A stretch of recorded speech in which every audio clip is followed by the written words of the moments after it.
Welcome, ladies and gentlemen, to my deadly house of horror, and to the fifth story in my series. It is appropriate that this is story number 5, because the number itself appears in the title, and also the title is composed of 5 words. In the science of numerology, the number 5 is held to be a magical number, and magic, as you know, can take many forms, sometimes merely entertaining, but sometimes fearful and sinister, as in the world of black magic. My story today is a sinister one indeed, and concerns a beast whose fearful presence defies all normal logic. It is a story that truly takes us into that blacker side of magic where the number 5 holds court. Where did this beast come from? From where did it derive its terrible power? Why did it seek such a deadly and desperate revenge? Ladies and gentlemen, allow me, with some trepidation, to present you to the beast who to this very day still haunts the mind of a certain Mr. Saunders, the beast, in fact, with 5 fingers. On the night in question, Saunders had been out visiting and had arrived back as the nearby church clock tolled 12. He let himself into the house, and as he did so, he heard his employer's voice calling him. Saunders, is that you? Yes, just back. Sorry I'm late. Saunders, for pity's sake, come in here quickly, in the library. All right, but it's gone 12. I thought you'd be in bed. What's all the matter? Oh, thank God you're back. You sound awful, Eustace. What the devil's the Shut matter? the door, for heaven's sake, shut the door. This isn't like you at all. There's the famous balls over... My God, you're white as a sheet. What is it in the name of all that's wonderful? What is it? Saunders, it's here, in this room, up there, in the little gallery. What? You won't believe me. I know you won't. I hardly believe it myself. It's too horrible. Oh, come on, old boy. I'm known as Gullible Saunders, the man that believes anything. Don't make a joke of it. Not tonight. I beg you. It's deadly serious. Well, I don't see anything out of the ordinary. It all looks perfectly calm and peaceful. I to cornered me. it, but behind those books, the big shelf there. It's tired too, I think, for the minute. Won't move for a little. It's been leading me a merry dance all evening, Saunders. It? What do you mean, it? I mean, for a hard-headed scientist, I must say you're being deuced mysterious. But think I want to be mysterious. I've got no alternative. If you understood what I know about that thing behind the books. Look here, Eustace, you're either temporarily off your head or there is something behind the books. I'm going to look. Saunders, don't go near it. Not yet. Please.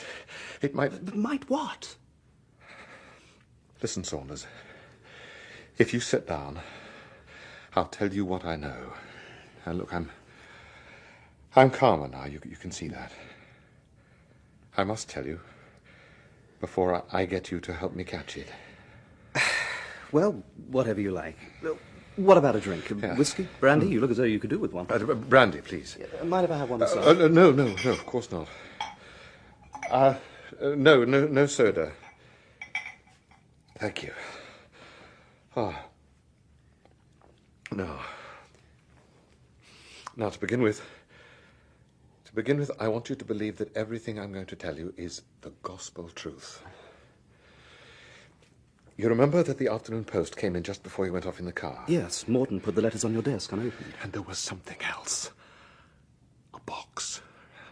A little wooden box. Oh, yes, of course. I'd forgotten that there was some kind of animal in it, a rat or something. I assumed it was the four-toed albino old Terry was sending you for our latest experiments. Yes, so did I. Heaven help me. Do you remember what Morton said when he brought the box in? Vaguely. Something about the local post office boys boring holes in the lid. The thing was making a devilish scratching inside, and whoever had packed it had forgotten to make some air holes. The thing in that box did not need to breathe. What? Now look. Do you remember My uncle Adrian Balzo. Well, I remember he had the decency to die a couple of weeks ago and leave you more money than even you know what to do with. Oh, you met him, I think. Oh, once or twice, only fleetingly. Nice old chap to me. He was a nice old chap, as you put it, one of the nicest possible. I used to visit him a lot during his last illness, did what I could to cheer him up. I used to sit with him when he was confined to bed. He was always very grateful. Now listen very, very carefully. You know that my uncle was completely blind. Yes. Well, a few months before his death, he developed the power of automatic writing. He was sitting quite quietly in bed one day reading Braille with his left hand when I suddenly noticed that he had a pencil in his right hand. He had beautiful hands, you know, very, very long and slender. And the pencil was moving swiftly across the opposite page, writing. And the old boy didn't know? No, he was deep in his book. It was quite clear. He had no idea. It was even clearer when I found out later that this automatic writing went on most fluently when he was actually sleeping. He would fall into a doze, and then his right hand would grope about for a pencil and would start writing, just as if it had some kind of life of its own. That's fascinating. What did it write? Well, that's the point. Gibberish, absolute gibberish, complete nonsense, rambling words and phrases in a strange, ugly script, quite unlike my uncle's writing. You're sure he didn't know? Oh, positive. I tested him, asked him questions when he'd gone on for some time, and it was certain he knew nothing at all. And then one day... Yes? One day, after this had been going on for some weeks, just before the old boy died, it started to make sense. What do you mean? Well, I was watching, almost hypnotized by it, you know, and it was so odd. And suddenly, it was writing my name over and over and over again. Eustace Bolsover, Eustace, with a strange, maniac intensity. What did you do? I spoke to it. Spoke to it? I said very quietly so as not to waken my uncle. I said, "Who are you?" Well, did it answer? Oh, yes. Well, not exactly. It wrote down answers with a kind of horrid facetiousness almost. Look, you see this piece of paper. I took it away before my uncle woke up that day. I filled in my questions in the spaces between the answers it wrote. Who are you? Never mind. Is it my uncle who is writing? Oh, my prophetic soul, mine uncle. Is it anyone I know? You will see me very soon. When? When poor old Adrian is dead and I'm free. Where shall I see you? Its answer to that question gave me a stranger thrill than I'd like to admit. Do you see what it said when I asked, "Where shall I see you?" Where shall you not? It is a bit weird, isn't it? After you went out, I got a screwdriver and a hammer to open up this box that had come in the post. It was fairly dark. I'd only my old oil lamp on. You know, I hate the glare of electricity. I took the screws and the nails out and put a heavy book on the lid to keep it down while I went to fetch a cage from the lab. Before I was out of the room, I heard a crash. The book had fallen off. The animal was stronger than I thought. It had escaped. I could hear it scuttling up the little iron stairway to the gallery library. What was it? A rat? I was going after it when my eye fell on the unopened letters Morton had brought in. For some reason, I felt compelled to open one of them. I don't know why. Read it. It was from old Stoker, the family solicitor. Look at the last paragraph. Starting at a very strange request. Yes. A very strange request from your late uncle. Just before he died, had a letter from him. Take it he was very ill and couldn't write easily. The script was rather awkward. Cancelled his previous instructions about his funeral. He wished his body to be embalmed when he died and gave us the address of the man we were to employ with orders saying that his right hand was to be amputated and sent to you, stating that it was at your special request.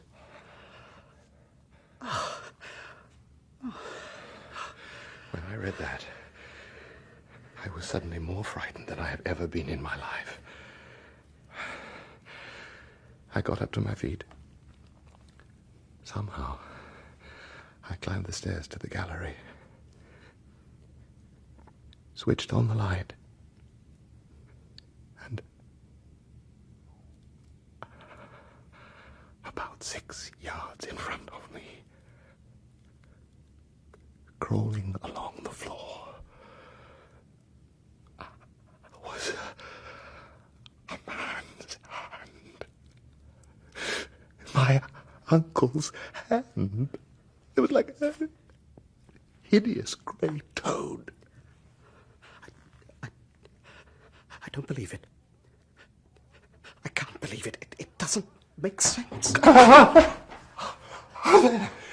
There, Saunders. Do you believe it now, those books? It's throwing them down. Do you hear? It's throwing them down. It's insane. The whole thing is insane. If you mean that it's insane, I believe you're right. I told you it led me a devil's own dance the night before I trapped it. It can move like lightning, whatever it is. It was only by chance I forced it onto the shelf and jammed it in. I was exhausted and sickened by the whole business. Oh, it's got its strength back now, it seems. Oh, my God. Those were hurled at us. At me. Now we'll have to get up to the gallery to catch it. We must. Come on. But how the devil can we catch it? Don't know, but we must. That's all. I still can't believe it. I can't. It must be a rat. Throwing books. It's there. It's behind there. Put your own hand in there. Oh, what are you waiting for? Feel it, feel it. The smooth stump of it and those long fingers. Go on, feel it. Eustace, you must get a hold of yourself. It can't be a hand. It can't. Where have you... There. Do you see? It's out. Oh, my God. It's coming down the steps there. Saunders, we must get out of it. It mustn't get out of this room. It's trying to open the window. We must head it off.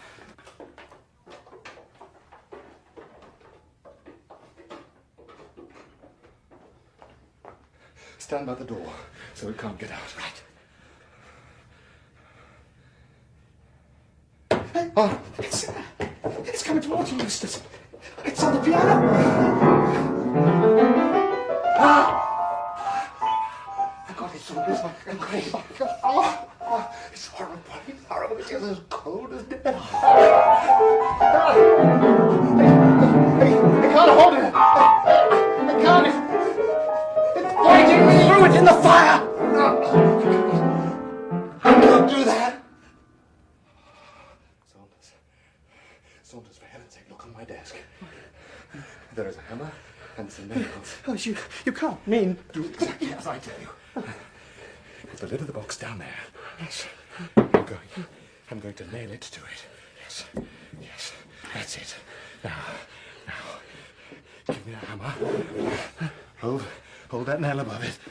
Damn it, man! Do what I say. Oh, it's writhing. You're hurting it. There, Eustace, this is madness. Now, open the desk.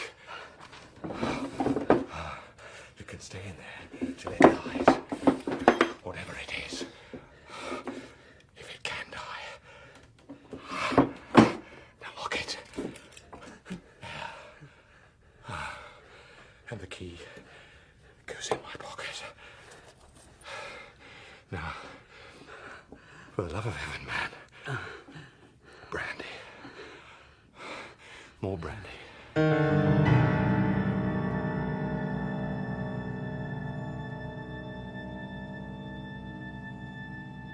Beg pardon, sir. I thought I'd let you know that I've done as you asked. Done? Done what? Well, sir, I found your note when I went into the library this morning. A draft must have blown it off the desk onto the floor. What in the world are you talking about, Morton? I never wrote any note. Oh, excuse me, sir. I have it in my pocket. There it is, sir. It is undoubtedly your writing, Mr. Eustace. My writing? Oh, give it to me. Give it to me quickly. Heaven's name, man. Oh, do you think I could write this? Does it sound like me? Get a screwdriver, Morton, and break open the drawer of the old desk in the library. You need do nothing else. Do not open it. Only break the lock. Eustace Bolsover. Oh, why should I write to you about a thing like that when I'm in the same house as you, you stupid fool? I'm sorry, sir. I'm most deeply sorry. I did think it odd. I thought when you didn't come down this morning you'd left the note for me last night. It was on the floor, just beside your desk, sir. And it is like your writing, Mr. Eustace. Yes, I grant you that.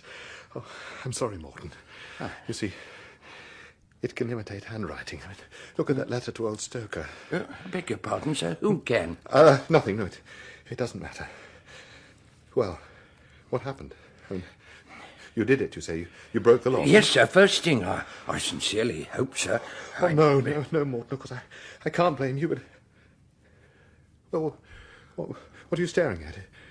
Is there anything else? Well, yes, sir. I'm afraid that one of your specimens from the laboratory must have got loose. A peculiar-looking creature. I saw it this morning in one of the corridors. What colour was it? Well, kind of greyish-white, sir. It crept along in a very funny way, sir. Most unusual. Did anyone else see it? Yes, sir. I'm afraid the maids did. They said it was... No, well, you'll excuse me, sir. They said it was a hand they saw. Emma trod on it once at the foot of the stairs. She thought it was a toad, only white. And then Jane was washing up the dishes in the scullery, and she took her hands out of the water and was drying them absent-minded like on the roller towel. And she found she was drying someone else's hand as well, only colder. Of course, I told them not to be silly. Oh, what's that? Eustace, it's out of the escape. I know. It must have squirmed off the nail somehow and found a pencil and paper in the drawer and pushed a note to Morton through the crack. Bathroom. I just see it.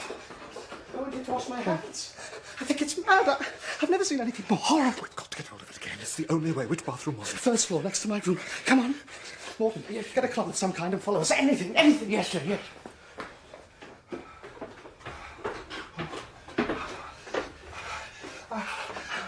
Open the door carefully. There. Look, there it is. In the bath. It's slipped in somehow. It's trapped. It can't get out. It keeps falling back. Oh, my God, look at it. That wound where you put the nail in is still gaping and bleeding. Does it feel pain, do you think? I don't know. I don't know what it feels, and I don't care. I just want to get rid of it. I had the most horrible dream about it. I dreamt I was putting on my gloves, those big fur ones, and it was inside one of them. It was sleeping in it. It's the length of its nails. They must have gone on growing up. Look at them. Where's Morton? Morton! Hurry with that cloth! Use a towel! This big bath towel! This one is weak. It's on the blood chain. It's climbing. Oh, no, you brute. No, you filthy brute. You don't.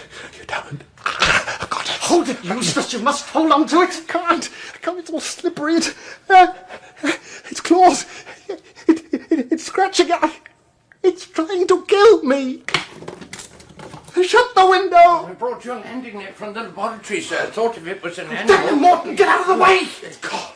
It's gone out of the window, Morton, of all the idiotic times to come in. Oh, I really am sorry, sir. I honestly thought I was doing my best, sir. I did try to help. I do hope it wasn't one of your valuable animals, sir.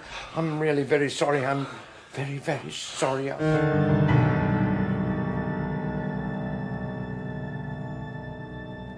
Do you realise neither of us have shaved today? Normally, I look reasonably respectable in the mid-afternoon, even if I've been working in the lab. I've got quite a stubble. Yes, well, I find the prospect of going into my own bathroom after seeing it there this morning quite frightening. Call me if you need me. Now, where's Morton put my razor? Oh, here it is. What's it doing? Oh,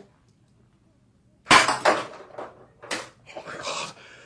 I can't bear it. I can't bear it. What happened? What's the matter? It was here, waiting for me. I turned to pick up my razor, stretched out my hand, and suddenly there it was, grasping the hand of the razor and slashing for my throat. It tried to kill me. It wanted to kill me. It caught my neck, here, see? When it realized it had failed, it dropped the razor and disappeared through the window. Why does it hate me? Why?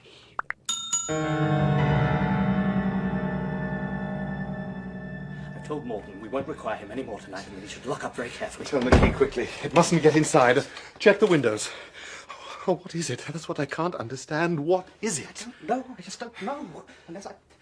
Shouldn't we inform the authorities? What will they say? The two fully grown men in full command of their faculties are terrified of an amputated hand. It hardly sounds convincing, does it? It must have something to do with your uncle. No.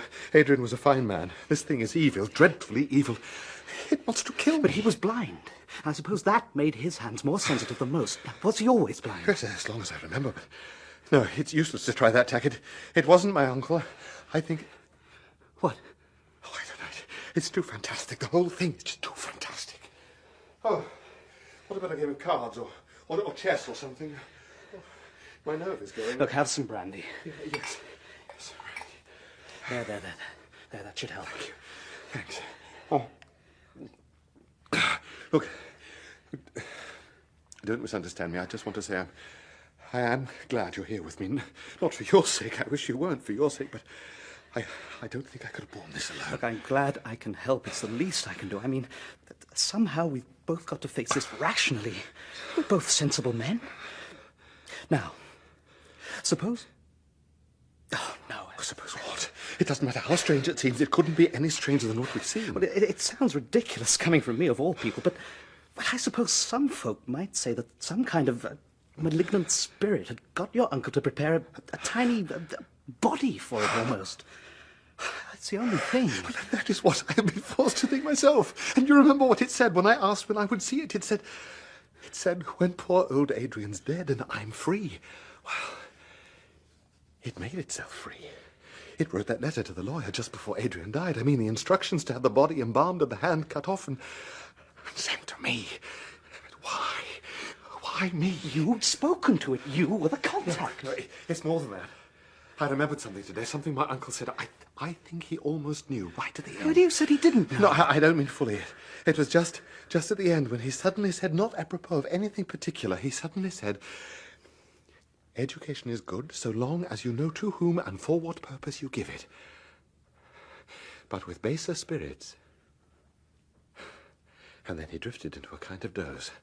I waited for a little while, and then I began to go out on tiptoe, and then he suddenly sat up, and he said, before death, quite often people lose control of themselves and make absurd requests. And then he trailed off again and fell back. I didn't pay any real attention at the time. I wish to heaven I had. Who's that? Oh. Who's there? Lisa, Morton. Thank heaven. Oh, I thought... Yes, all right. I'll unlock the door. You can come in, Morton. Oh, come in quickly so I can shut the door behind you. Excuse me, Mr. Eustace, something rather strange, sir. I was going the rounds to lock up and I found this folded paper just inside the front door. I think it must have been slipped underneath and not through the letterbox. It's addressed to you. Oh, give it to me, quickly, quickly. Oh! Will that be all, sir? Oh, yes. Yes, Morton, you can go. Go and shut the door firmly. Yes, firmly? Mr. Saunders will lock it behind you. Yes. Oh. Look. It's from... Yes. Yes, I know what it's from. Let me see. Ah, yes. The old writing. Eustace, will 11 o'clock tonight be suitable for our last appointment? Saunders, I can't bear it. I can't...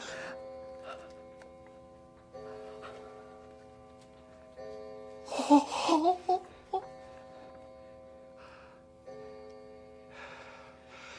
11 o'clock. 11.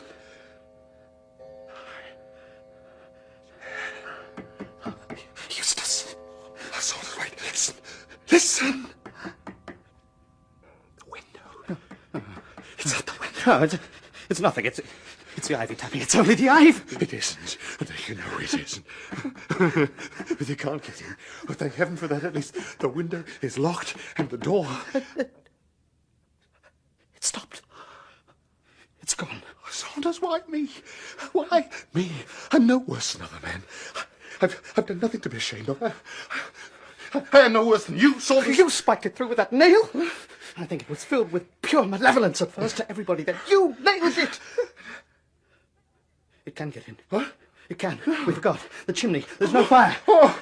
Quick. Light the fire. Burn something. Anything. Burn it. Burn it. Give me a match. Thank heaven the fire's made. It's no good. It'll never work, Christina. Get off the hearth. I'll block the chimney. Oh, where's the old reading lamp? There's oil in it. That'll get the fire going. Hurry, man. Hurry. Come on. Hurry. That's done it. Plenty of oil. There, it's blazing up. Saunders, the hearth rug, the oil spilt on it. You don't need it now. Help me put it away. It's the lights. It's no good. It's blazing. Eustace, get back, man. Come on, get back. We must get out. The whole place will go up. Saunders, get help. We'll never manage it. Unlock the door and get help. Morton! Morton! Fire! Fire!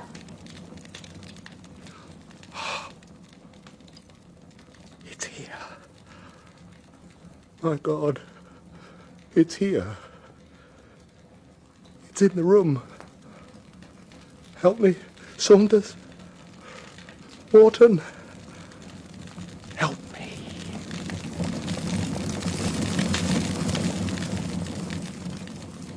Rushing back into the blazing library, Saunders saw Eustace Bolsover spotlighted in a brilliant flash of light as the oil-drenched fireplace burst into flames.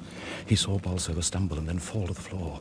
Then he caught a glimpse, or thought he did, of something black and charred creeping across the floor towards the terrified man. Then the smoke billowed up and swept the scene away. As the smoke cleared for a second, he saw the thing fastened hideously, grotesquely, around Eustace Bolsover's throat. Bolsover's eyes were turned towards him, pleading with Saunders to save his life. Then the flames engulfed him. In the morning, Saunders searched in the smouldering ruins for some sign of his friend. There was nothing. The bones had fused and limed in the intense heat. Of the hand, there was no trace. Saunders, you will realize now that Saunders is not his real name, has always been unwilling to interpret this horrible sequence of events. He has tried unsuccessfully to shut them from his mind. He once intimated to me that it could have been some malevolent ancestor of the Bolsovers that by some hereditary defect had managed to inhabit the flesh of his dead uncle. Or that it could have been the spirit of a former employee, a black-haired, spiteful little brute who died cursing Bolsover because he couldn't live to settle a score with him. On my last visit to see Saunders, he produced from between the pages of a Bible a blackened fragment of paper, part of the last short note sent by the creature. Will 11 o'clock be suitable for our... Showing it to me, Saunders crumpled forward, his face white and haggard. I can still hear that awful cry. The writing on the paper is thin and shaky, almost spidery. The writing of an old man or an old woman. And it is steeped in utter, indescribable evil. As I handed it back to Saunders, he whispered to me, "You see, I don't think the hand was destroyed. I believe it is still alive, waiting to strike again." Is he right? I don't know. All I do know is that everything you have heard is true, and I pray that none of you ever encounter the beast with 5 fingers.